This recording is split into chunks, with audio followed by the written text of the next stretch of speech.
I was the type of kid that enjoyed all things creative. So when I learned that a boy I knew had just started working as a model, I was intrigued. It amazed me that somebody my age was doing something creative and getting paid to do it. So I began begging my parents to allow me to try my hand at modeling. After what seemed like months of asking about it, they found this modeling school that had a 10-week course in how to become a model.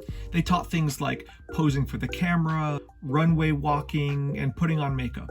And because I was the only guy in the class, I got a lot of personalized attention. As the 10 weeks came to a close, I knew I wanted more. The next step was finding representation. An agent, someone to send me out on casting calls. Here's the thing about looking for representation. They will ask to see your portfolio. That is, a book full of all of your previous modeling work. And that is the catch-22 of breaking into the entertainment industry. You can only find legit work from having an agent. But that same agent will want to see your previous work. So because I was just starting out, I talked to my parents about investing in something called a composite or a comp card. A comp card is basically an 8.5 by 5.5 cardstock with photos that shows a model's look, range, and sizes. So we hired a photographer who took photos of me, and we took those photos and then we created my first ever comp card. I bet you're gonna want to see that comp card. All right, here it is. All right, so this is pretty standard. One picture on the front with your name, and then on the back side, it has multiple photos with different looks.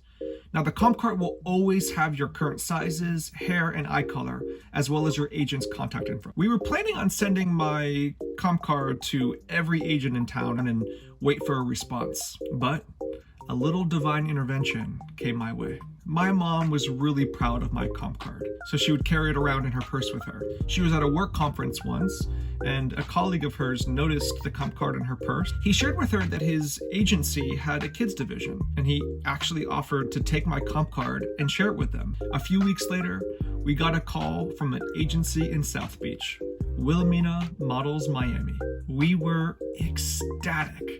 And we had no idea if this agency was good or reputable, but we decided to take the meeting to see if it would be a good fit. And that's my advice for you. When you meet with any representation, remember, it's a relationship. It must be a good fit for you too. So, my mom and I show up to this meeting, and we're impressed. The walls are filled with print jobs that their models had done, and the staff were really nice and super helpful. And as we were being escorted through the office, we passed by a stack of comp cards. These comp cards were sitting in a pile on the ground next to the trash can. And in that moment, I couldn't help but wonder if my cheesy comp card would have ended up in that pile if it wasn't for the personal referral. I highly recommend that you seek representation with an agent where somebody can personally refer you. So we sat with this agent who was really nice and really smart. After chatting a little bit, she said, well, there's only one way to find out if you'll be a good fit. If you're able to book jobs. I have 2 castings for you today. Are you available? And that brings me to tip number 3. Agents are going to want you to be available. And this is difficult because you never know when you're going to have a casting call. And you're not going to get much advanced notice when you do have a casting call. So my advice, when castings come, make yourself available. But don't wait around for the phone to ring. So I went to these 2 casting calls and then many more over the next few years. Soon, my modeling contract went from temporary to more long-term. Here's a few of the jobs that I did. These photos were from an Abercrombie & Fitch test shoot that we did. A Pottery Barn magazine. Yeah, that's me just sitting on the chair. This Spanish book. One of those educational tools that they use to teach a foreign language. And I was also in this Brio magazine. I did a photo shoot with a photographer who took a bunch of my photos and paid me for that day. He then took the photos and then sold them to a bunch of different companies. And so this one photo showed up so many different places. So I booked a good amount of modeling jobs. And because I enjoyed it so much, I started wondering if I could possibly start auditioning for commercials and television. So I went to my agent and I asked, and that will be the topic of my next video. If you enjoyed this video, go ahead and hit the like button. And if you haven't done so already, please subscribe for more content like this. Thank you so much for watching, and bye for now.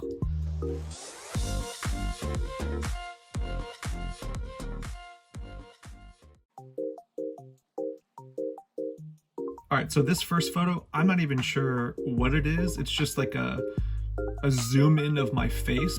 This other one, I'm like laying out on like a rock. And of course, my favorite, least favorite, me reading a magazine, looking like I'm sitting on the toilet.